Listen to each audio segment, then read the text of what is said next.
जय जय राम मंगली हार विठ्ठल श्री ज्ञानेश्वर मागच्या दिवाळी आपण क्षमेपर्यंत आलो. क्षमा झाली नाही आपली, क्षमेपर्यंत. आता पुढच्या ज्या ओव्या आहेत, 5-6 ओव्या आहेत, त्याची पार्श्वभूमी आधी समजून घ्यायला पाहिजे. ती अशी ज्ञानेश्वरी राहू द्या. तुम्हाला असं कधी वाटलंय का की आपण काहीतरी कामाकरता जन्माला आलो? तुम्ही आपलं आयुष्य बघा. आता गंमत अशी आहे, आपल्याकडे एक सामान्य कल्पना आहे, परमार्थ म्हणजे म्हातारपणचं काम आहे. आणि म्हातारपण म्हणजे काय? त्याचे डोकं खलास होतं, शक्ती क्षीण होते आणि आशांचं सगळं काम आहे असं वाटतं. चांगलं हरकत नाही.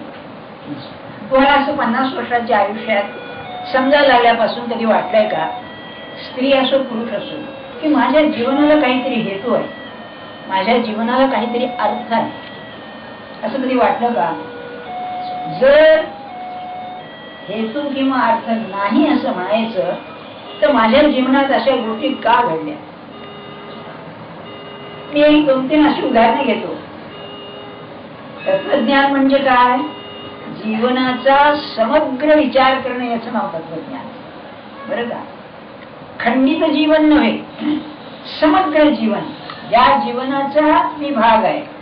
मग मला एवढं करता येत नाही, त्याला बुद्धीची फार पोच लागते. मग मी माझ्या जीवनावर जर असा समग्र विचार केला, मी जन्माला आल्यापासून आतापर्यंत, मेल्यानंतर काही विचार करता येत नाही, मृत्यूच्या वेळी विचार करता येत नाही. जर असं एक 50 वर्षाचा तुम्ही आढावा काढला तर असं दिसेल कुठे जन्माला आलो, काय लोकांचा संबंध आला, त्यांचा संस्कार मनावर झाला, कोणी चांगलं म्हटलं, वाईट म्हटलं, कोणी मदत केली, कोणी शत्रुत्व केलं. बरं, शिक्षण झालं, ते शिक्षण कोण शिक्षक भेटले, काय झालं, त्यांचे माझ्या मनावर परिणाम झाला.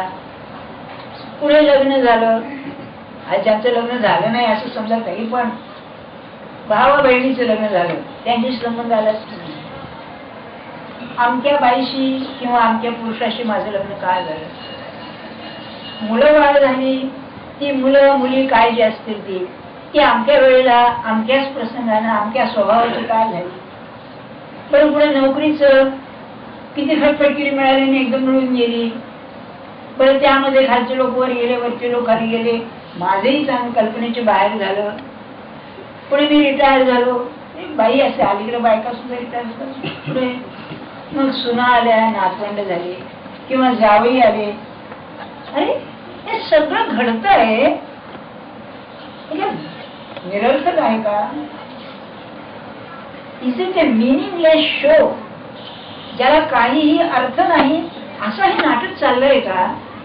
जर नाटक म्हणायचं तर त्याला प्लॅन आहे, नाटक रचलेलं असतं आणि त्यात माझा भाग असतो. तेव्हा हे मला नाटक वाटत नाहीये. जर मला नाटक असं वाटलं तर मी अर्धा परमार्थी झालो, कारण मी ना काय त्यामध्ये. भगवंतानी आपल्या अवताराचं सांगताना म्हणाले की अमूर्तची मी किरीटी. अर्जुना, मी अमूर्त आहे, पण ते साकारपणे नटनटी कार्याला आहे. जे कार्य करायचं आहे ते कार्य करण्याकरता नट आणि नटी जशी कामं करतात, त्या कामाला लागणारं सामर्थ्य, काय परिस्थिती घेऊन मी जन्माला येतो. असं आपलं आहे का? तुम्ही विचार करा. हे सांगताना मला जाणीव आहे बरं का, म्हणजे डोक्याला ताप होईल, पण त्याशिवाय जीवनाचा काही दिशा जीवनाची कळणार. तुमच्या जीवनाला अर्थ आहे का नाही? अगदी साध्या वाटेत म्हणायचं म्हणजे यात काही राम नाही असं म्हणतो ना. जर जीवनात राम नसेल तर राम म्हणलेलं बरं, जगून काय करायचंय मग? नाही का? मी माझ्या बरोबरीचे गेले, लहान गेले, पोटी आलेले गेले, सगळे गेले, अरे मी अजून आहे, अरे मी का आहे? बरं, खरोखरच मुंबईमध्ये मनुष्य जगतो हा चमत्कार आहे. किती इन्फेक्शन, किती पोल्युशन, काय भाज्या काय खातो आपण, फळं काय खातो, अरे धुवून घ्या, अमकं करा, तमकं करा. अरे कोणी पेढे खाल्ले तर हागायला जातात. तुम्ही पाहता ना, पेपर मध्ये येतं की विषबाधा झाली म्हणून. मरतात त्यातले. त्यात तुम्ही जे हॉस्पिटल गेला तर अगदी मृत्यू तुम्हाला येईलच. एक मी कार्टून पाहिलं, व्यंगचित्र. एक ग्रस्त रेल्वेच्या ट्रॅकवर निजला. काय मग काय बायको भांडणी म्हणाली मेल असतं बरा म्हणून मी यायचं. अरे एवढं कशाला जैसे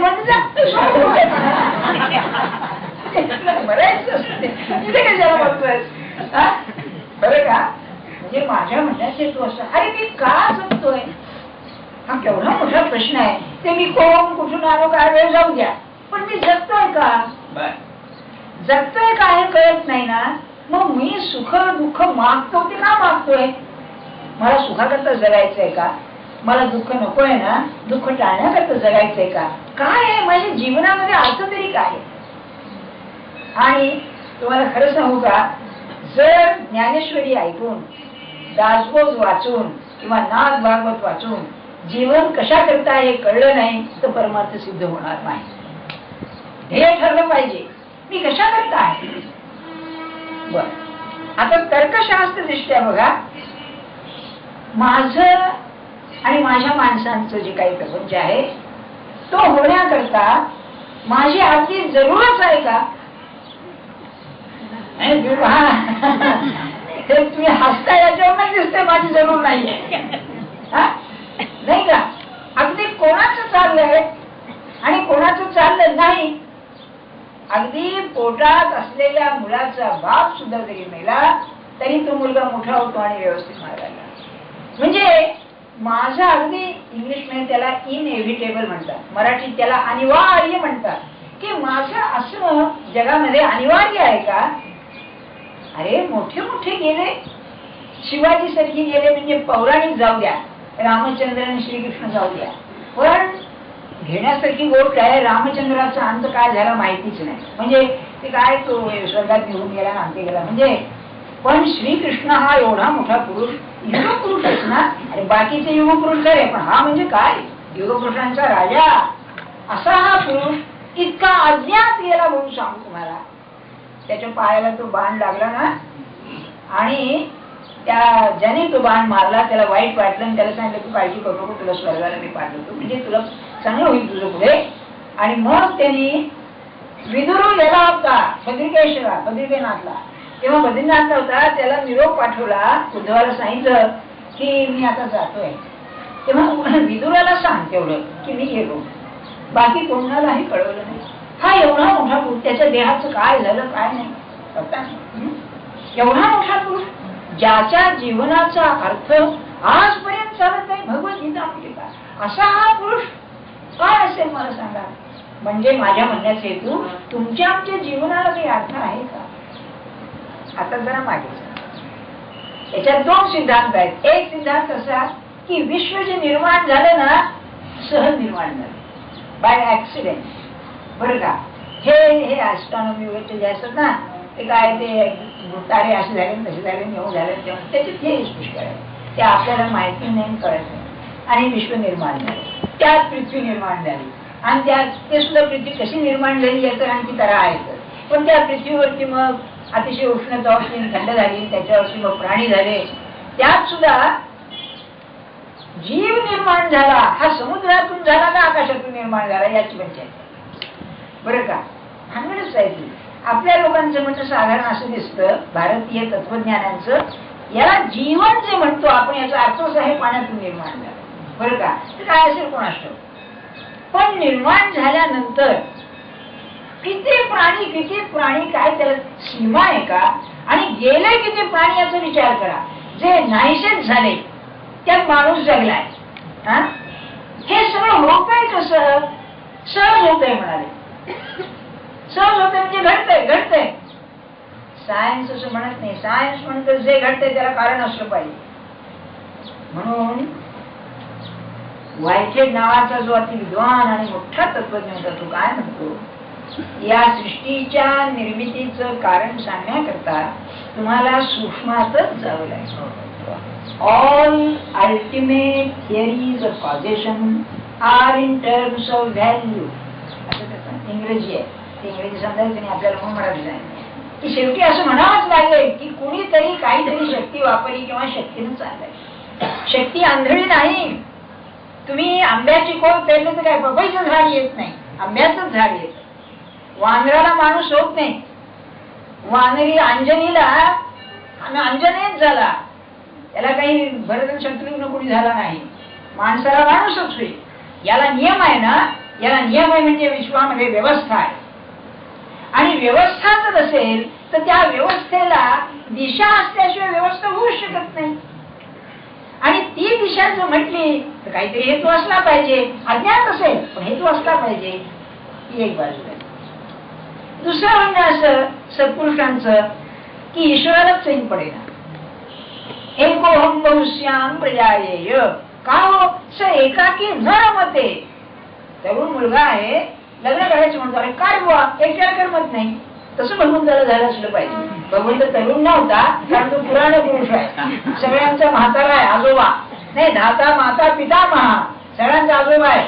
तरी पण एकच सांग, आता पितामहा मुलं झाल्याशिवाय होईल कसा हो. तो आहे बा पुराण पुरुष तर आहेच. जुना जुना जुना म्हणजे किती जुना आहे काही विचारू नका. पण त्याला सुद्धा एकट्याला करमे ना. मग एकट्याला करमे ना तर ते दुसरं काहीच नव्हतं, तो एकटाच. मग आपल्यातूनच त्यांनी हे निर्माण केलं. मीच दोन झालो अनेक झालो, बरं का. हे जाऊ दे. का झाला तो एकाकी न रमते, म्हणजे त्याला चैन पडे ना, त्याला आनंद राहीना. म्हणून आपला आनंद आपणच भोगण्याकरता हा दोन, म्हणजे जीवनाचा हेतू आनंद मिळवणं हा असला पाहिजे असं यांचं म्हणणं आहे. आणि हे तुम्ही गृहीत धरून चाल तर वया समजतील पुढच्या, की माझ्या जीवनाचा हेतू काय आहे, आनंद मिळवणं. आता आनंद म्हणजे काय हे थोडं समजायला पाहिजे. सुख आणि आनंद यात फरक आहे.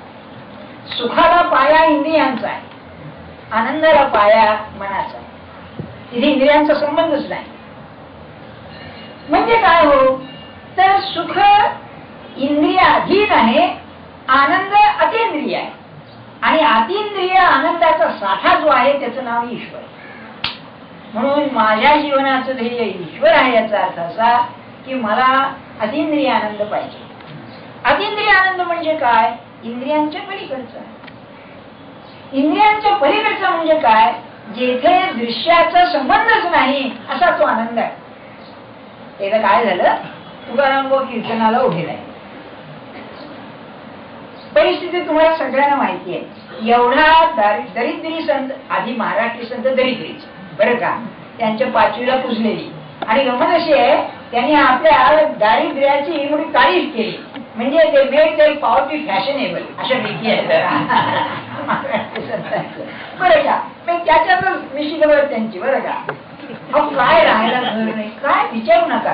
पण लोकात मान्यता तरी बुवा ती नाही, खायला नाही, वस्त्र नाही, समाजात मान्यता नाही, घरातली असली अवस्था. असं सगळं असून सुद्धा कीर्तनाला उभं राहिल्यानंतर आले मस्तीमध्ये. काय म्हणाले, वा म्हणे आता आनंदी आनंद कोणी तू विस्तारला. लोक म्हणाले काय येणार आहे हा, काय बोलतोय हा. अरे आमची जी आनंदाची कल्पना आहे, आम्ही ज्याच्यापासून आनंद घेतो असं म्हणतो, त्यापैकी एक गोष्ट याच्याजवळ नाही. आणि हा आनंद आहे म्हटलं, आहे काय हे लोक तर फिरलं नाही याचं, नाही का. आता ते म्हणले नसतील पण वाटतं किती खेळवळ झाला तरी येडा म्हणून म्हणत असेल, नाही का, येडा या. तेव्हा तुकाराम महाराज काय म्हणाले पुढे, ते सुख बोलता आश्चर्य वाटे या जना, का विपरीत मना भासत. अरे अशा अवस्थेत सुख मिळेल, आनंद मिळेल, अशा काही गोष्ट आहे.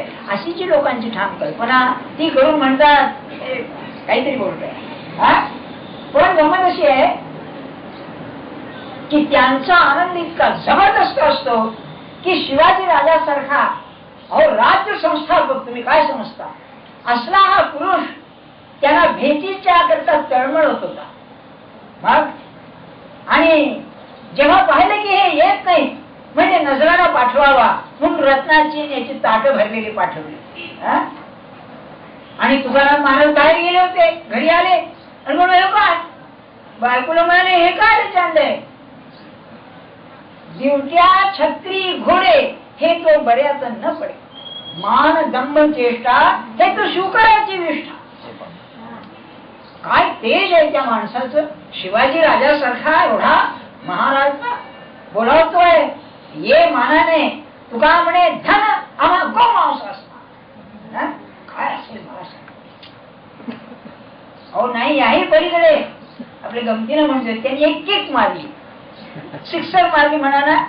शिवाजी म्हणाला की आपण या म्हणजे राजवाड्यावर या. तेव्हा यांनी काय उत्तर दिलं, कंठी मिरवा तुळशी व्रत करा एकादशी. बरं काय वेळ लागला या माणसाला. आणि म्हणाले काय, राजगृहात जावे मानाची आसे.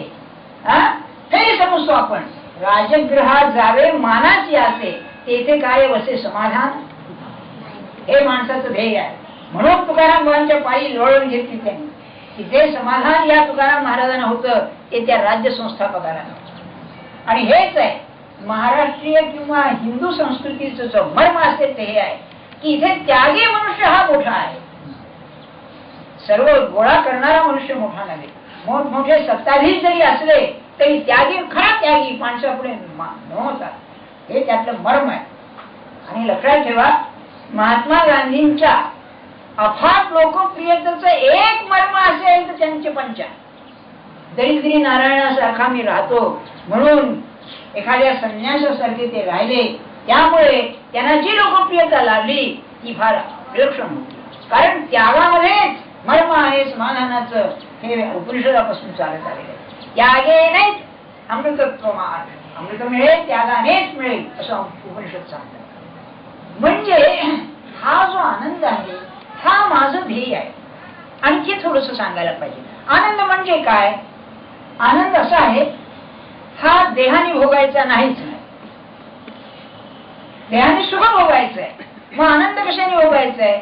आनंद म्हणजे समाधान, सर्व बाजूने तृप्ती म्हणजे आनंद. हा सर्व बाजूने. समाधान म्हणजे किती की ज्ञानेश्वर महाराजांनी वर्णन केलेलं आहे की म्हणजे हा कसा असतो, दक्षिणेकडून वारा आला सोसाट्याचा, उत्तरेकडून वारा आला. मेरू पर्वत जसा स्वस्थ असतो, सुखाचे आघात येऊ दुःखाचे आघात येऊ हा आपला शांत. किंवा आणखी एक अप्रतिम दृष्टांत दिलेला आहे, वार्षिये वीण सागरू जळे जैसा नित्य निर्भरू तैसा निरुपचारिया संतोषितो. अरे काय सांगा, त्याचं समाधान त्याचा संतोष कसा आहे ते म्हणणे समुद्रासारखा आहे. खूप पाऊस पडला, ब्रह्मपुत्रेला पूर आला आणि समुद्रात पडला, याची मर्यादा नाही, आहे तेवढाच. सगळीकडे दुष्काळ पडला, दुष्काळी काम करा, आमचं करा, तम करा, याची मर्यादा आहे. तसं काहीही उपचार नाही, खायला नाही, प्यायला नाही, घर अनुकूल नाही, समाज अनुकूल नाही, समाधानात मस्त आहे. सगळं आलं, लोकप्रियता आली, जेव्हा काय राजा म्हणून लोक मान देऊ लागले, तरी पुन्हा आपलं आहे ते समाधान काय? ही त्याची अवस्था. म्हणजे आनंद ही अशी वस्तू आहे, समाधान ही अशी वस्तू आहे की प्रपंचाची काहीही जरी दशा असली तरी त्या दशेमध्ये याचं मन स्वस्थ असणं याचं नाव समाधान. जसं तुम्ही आम्ही इथे बसलेलो आहोत, स्वस्थ आहे, काही नाही. ऐकलं ऐकलं ना ऐकलं नाही ऐकलं ते काय कळत नाही मला. काय नाही, काळजी नाही, स्वस्थ आहे, याचं नाव समाधान. आज तुम्हाला सांगू का, जगात सगळं मिळेल, समाधानी मनुष्य मिळणार. समाधानाचा प्राण असेल तर संतोष आहे. बरं, संतोषाशिवाय समाधान असणं शक्य नाही. शांती आणि संतोष हे त्याचे प्राण आहे. अगदी तुम्हाला काय सांगू, नाथांनी गमत केली आहे. एक काय महात्मा असतो, म्हणाले शांतीला राहायला घर नव्हतं. आता एवढ्या मुंबईसारखी अवस्था असली पाहिजे. महाराष्ट्रीय मध्यमश्रेणीच्या माणसाला 2 लाख रुपयाला 2 खोल्या तर कुठला आणणार? ती शांती बिचारी अशीच होती नाही का? मध्यमश्रेणीची मुलगी असली पाहिजे ती बहुतेक. फिरली जगात राहायला कुठे जागा मिळेल म्हणून कुठे मिळाली नाही. आणि शेवटी म्हणाले संतांच्या हृदयात किंवा जायला जागा मिळाली. अरे किती काव्यमय आहे बघा सांगणं. की शांती तिथे, किंबहुना जिथे शांती आहे तिथे सत्पुरुष आलाच पाहिजे. कोण शांत आहे मला सांग? मोठे मोठे झाले तरी काही नाही. अगदी राज्यपदावर असलेले लोक पहा, शांती आहे, समाधान आणि संतोष. हे तर तुम्हाला मी दोहा पुन्हा सांगतो, आपल्या हृदयात ठेवून गेलेला आहे. तुळशीदासांचा दोहा आहे की म्हणाले, गज धन वाजी धन त्या काळच्या प्रमाणे हत्ती घोडे असणं बरं का, और रत्न धन खान. संपत्ती म्हणजे अशी आहे म्हणाले की हत्ती घोडे आहेत, रत्न आहेत, अजून सध्या राजे लोकांच्याकडे इतकी डायमंड इतकी हिरे इतके मानधन आहेत. और रत्न धन खान जब आवे संतोष धन सब धन धुरी समा. और आणि कोण चोरांनी सांगू शकतो काय संतोष. तुकाराम महाराजांनी सांगितलं ना, अरे तुझ्याकडे कशाला यायचं, तिथे काय असे समाधान नाही, मग ते समाधान माझ्या जवळ आहे. आणि माझ्या जीवनाचा अर्थ असेल तर समाधान. तुम्ही लक्षात घ्या, माझ्या जीवनात जेवढं समाधान असेल तेवढ्या माझ्या जीवनाला अर्थ आहे, बाकीचं निरर्थक आहे. आणि जर समाधान नसेल तर जगात सगळं मिळवून सुद्धा तुम्ही नापास झाला. हो, तुम्हाला नाही मिळालं नाही. काय जाताना छातीला हात लावून सांगता आलं पाहिजे, शांत जातोय, समाधानात जातोय. आणि हा अंतकाळ खरा. आणि हा भगवंतांनी आपल्याला मुद्दाम सांगितलंय की माझा जो भक्त आहे त्याची अस्वस्थता होऊ नये. अहो, देह विकलच झाली तरी त्रास होईल, बाकी सगळं आहे, पण देह पीडा लागला एकदा सोडायचं म्हटलं म्हणजे त्रास होईल. म्हणून देह वैकल्याचा वारा झणे लागेल या सुकुमारा. माझ्या भक्ताला ती देह विकलता बाधेल म्हणून आत्मबोधाचा पांजरा सुरेल, त्याला असं रक्षण करतो मी. आणि म्हणाले मग त्याला छाया पाहिजे, ऊन लागेल ना, म्हणून स्मरणाची वाईली छाया करते. अगदी शांत अशा माझ्या स्मरणाची छाया त्याच्यावर करतो. म्हणून जो भगवंताच्या स्मरणात राहील त्याला समाधान राहील, बाकीचे नाटकं काही करा नाही राहणार. मग तुम्ही मोठे लेखक असा, मोठे गवई असा, मोठे पुढारी असा, काय नाना मोठे कवी असा, नाही म्हणजे नाही. बरं का, ते आता अलीकडच्या काळात ते काणेकर होते ना, ते आमचे काय म्हणायचे सहकारी ते बरोबरचे. तर त्याने पण कविता लिहिणं बंद केलं, ते चांगरात कविता लिहिल्यानंतर. तेव्हा मी त्यांना एकदा काय म्हणलं, अलीकडे काव्य का लिहित नाही. त्याने काय उत्तर दिलं असेल, एक तर म्हणाले लिहावंसं वाटत नाही, पण दुसरं म्हणाले की काव्य लिहून मनाला स्वस्थता मिळेल हे नाही अनुभवाला आलं. आपण कवीला केवढा मोठा समजतो, त्यांचे नाव बक्षिसन बिक्षिसन हे सगळं नाटक बरोबर आहे, पण अरे जो म्हणतोय त्याला समाधान नाही ना. यापेक्षा काव्य करू नका, पैसा मिळू नका. म्हणजे माझं म्हणणं प्रपंचाचं साधारण हे राहू द्या, पण छातीला सांग पाहिजे आहे समाधान नाही हे पाहिजे माणसं. अरे काय समाधान, अवघात संसार सुखाचा काही आनंद भरी ना तिन्ही लोक. ज्याचं समाधान इतकं उसळत आहे की माझा प्रपंच काय समज जगाला मी आनंदित करेन, हे समाधान आपल्या जीवनाचं ध्येय आहे. याला ईश्वर प्राप्ती असं ते म्हणतात. आता हे जे गुण त्यांनी सांगितले, ज्ञानेश्वर महाराजांचं म्हणणं असं, हे गुण कोणाला पाहिजे, ईश्वर प्राप्ती हे ध्येय आहे ज्याचे त्याच्या करता बघा असं त्याचं आहे. जर ते नको असेल त्याला काय अर्थ आहे, हे उदाहरण घ्या. क्षमेचं आता सुरुवात करू आपण. त्यांनी काय दृष्टांत दिलाय हो, आम्हाला काही गाणं कळत नाही, पण सप्तस्वरामध्ये पंचम स्वर जसा म्हणजे अति मधुर गोड नाजूक काय तुम्ही त्याला मन हरण करणारा असा तो पंचम स्वर, तसं म्हणाले या सर्व गुणामध्ये क्षमा हा गुण आहे. आता की मी अगदी नीतिशास्त्रात देतो, क्षमा हा क्षमा म्हटला तुम्ही की कोणावर तरी करायची. क्षमेनुसार अर्थच नाही काही. क्षमा ही केव्हा होऊ शकते, सामाजिक प्रसंग असेल तरच क्षमा होऊ शकते. नाही तर आम्ही आम्हाला क्षमा करतो चौकसारखी कशी, तर देवा आज तब्येत बरी नाही, जाऊ दे जगीत होऊया नाही का, हे आमच्या क्षमाच आहे. पण ती क्षमा म्हणजे कशी आहे, घात करणारी क्षमा आहे ती. बरं का, जसं तुम्हाला ती गोष्ट माहिती आहे ना की ते एक मुलगा चोऱ्या करायला लागला, त्याला कोर्टात आणला समोर, आणि मग आईनी त्याची आई तिथं होती. तुला काय सांगायचं आहे का, शिक्षा द्यायची आधी मॅजिस्ट्रेटने विचारलं. हो म्हणा माझ्या आईला बोलवा. माहितीच आहे तुम्हाला, त्याने बोलवले आईला आणि आईचं कान चावला त्याने. काय चक्र महान आहे त्याचा, शिक्षा होणार आहे चोऱ्याबद्दल आणि आईचं कान चावतो. तो म्हणाला आईने मला क्षमा केली म्हणून मी चोरी करायला लागलो, की मी पहिल्यांदा जेव्हा चोऱ्या केल्या तेव्हा आईने मला दबाटलं नाही, आईने मला क्षमा केली म्हणून म्हणलं मी असं केलं. हे क्षमा नाही बरं का. क्षमा म्हणजे त्याने माझ्याशी अन्याय केलाय, त्याला शिक्षा करण्याचं सामर्थ्य माझ्या अंगी आहे. असं असून सुद्धा मला सोसायची शक्ती आली म्हणून लोक बसण्याचं नाव क्षमा आहे. नाईलाजाने तुम्ही हे सगळे क्षमा करतो. प्रत्येक ऑफिसमध्ये, रेल्वेमध्ये सगळीकडे क्षमा, मूर्तिमंत क्षमा आहे मुंबईमध्ये, नाही का? आमकाय गुंड काय तरी कोणा ठेव, हो बरोबर आहे ना असं? किती क्षमा नाही कुठे मला सांगा? क्षमा नव्हे. इंग्लिश मध्ये त्याला म्हणतात it should be voluntary. Voluntary म्हणजे आतून आली पाहिजे, स्वयंस्फूर्त आली पाहिजे. जिथे मला शक्य आहे परिमार्जन करणार ते सुद्धा नाही. एक दुसरं असं की अन्याय झाल्याशिवाय क्षमाला किंमत नाही. जो तुमच्याशी चांगला वागतो त्याला क्षमा काय करणार नाही, नाही का? प्रेमामध्ये एक क्षमा असते बघा. गमत अशी आहे, झालेली एक गोष्ट सांगतो आपल्याला. एकाची बहिणीची मुलगी त्याच्या घरी राहायला आहे. तिने एक कपबशी फोडली. त्यांना एवढी चांगली कपबशी फोडली तरी एवढं कळत नाही, असं नाही तसं नाही. पुढे झाले 4-6 महिने लग्न झालं. त्याच्या बायकोने कपबशी फोडली. सोबत एका क्षमा नाही का? मग हे नाही. क्षमा म्हणजे योग्य शिक्षा करण्याचं सामर्थ्य आहे. तरी पण माझं मन मला बदलायचंय म्हणून मी ते करीत नाही. सोसायला शिकलो त्याचं नाही. मग क्षमेचा प्राण काय आहे? तितिक्षा हा क्षमेचा प्राण आहे, सहन करणं.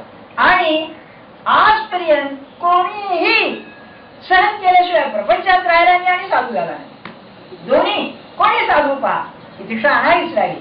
प्रपंचात नाही राजाने आणावी लागली म्हणा, प्रसंग पाहून आणावी लागली म्हणा, त्याशिवाय नाही. आणखी एक क्षमेत आहे. क्षमेमध्ये नेहमी एक ऑब्जेक्टिव्ह आहे, म्हणजे असं ध्येयनिष्ठा आहे की मी क्षमा का करतोय, या क्षमेचा हेतू काय आहे. काही नुसती क्षमा नव्हे, ही नुसती क्षमा नीतिशास्त्राची होईल. पहिला आठवडं पुढे जातो. नीती चांगलेपणा शिकवते, दी गुड किंवा गुडनेस. नीतीचे 2 अंग आहेत, एक योग्य राईट, आणखी दी गुड चांगलं. पण आपल्याला त्या दुसऱ्याशी संबंध नाही, आपल्याला दी गुडशी संबंध आहे. तेव्हा चांगलं कोणचं हा मोठा प्रश्न आहे का, आजचा विषयही नव्हे तो. चांगलं कोणचं? मला वाटतं ते चांगलं का समाजाला वाटतं ते चांगलं, का चांगल्या माणसाला चांगलं वाटतं ते चांगलं, नाही का? अहो असं आहे, मी आपलं ऐकलेलं सांगतो, आपल्याला कधी प्रसंग नाही. 4 मित्र जमले मजा करायला म्हणून. अरे घ्या केले का काय होते त्यामध्ये, समजलं तुम्हाला काय घ्या तर काय होते नाही कोणी आपल्याला नाही जमायचं बरं का. ते म्हणजे मूर्ख लेखाचा हा सनातनी वृत्तीचा आहे, जगाबरोबर चालता येत नाही. पण चांगलं कोणचं? घेणं चांगलं का नाही घेणं चांगलं, आला प्रसंग. पण समजा तुम्ही अशा देशातच जन्मलात की जिथे हे नेहमीच आहे, आणि तिथे घेणं न घेणं याला चांगलं पण नाही वाईट पण नाही. तिथे बायका सुद्धा घेतात, तिथे मग काय आहे? नाही बायका घेतात म्हणजे काय मी विपरीत सांगतो असं नाही, म्हणजे आमची हात झाली असं त्याचा प्रश्न. सांगण्यात येतो काय चांगलं काय, तर जो स्वतः चांगला आहे त्या चांगल्या माणसाला जे योग्य वाटतं ते चांगलं. असा कोण? असा सत्पुरुष. त्या सत्पुरुषाला जे चांगलं वाटतं ते चांगलं. तर सत्पुरुषाला कोणतं चांगलं वाटेल? याच्या आत्म्याचा विकास ज्याने होईल तेच चांगलं असं सत्पुरुष म्हणेल. म्हणून सहनशीलता वाढवणं याने आत्म्याची शक्ती वाढते, म्हणून क्षमा करणं.